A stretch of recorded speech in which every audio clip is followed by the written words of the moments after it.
Šīs ir baritona ukuleles. Paskaties izmērā, ka koncerta izmērs un baritons. Baritons ir lielākais no ukulele izmēriem. Viņš skan zemāk. Viņi īstenībā skaņo tā kā 4 smalkākās ģitāras stīgas. Standarta ukulele skan augstāk. Bet viņas spēlē vienādi. Un akordi ir tādi paši, kā redzams tās pašas uzlīmītes. Uzliek pirksts uz zaļā. Pirmais akords, sarkanais un zeltnie. Tikai sanāk atšķirība tā kā, kad uzliec vienu pirkstu te, uz ģitāras tev būtu jāliek vēl 2, jo ir vēl 2 basa stīgas. Un šis akords ir pilnīgi vienāds ar ģitāru, D, un šeit sanāk būtu vēl viens pirksts jāliek uz ģitāras.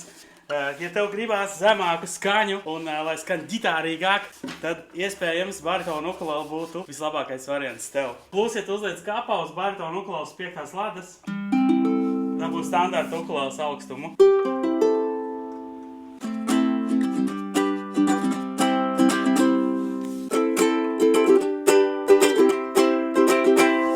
Tikai viss skan plašāk un zemāk un citādāk. Ja tev jau ir ukulele un tu gribi kaut ko, kas skan zemāk, bet nav jāmaina tas, kā tu spēlē pilnīgi vienādi, bet skan zemāk.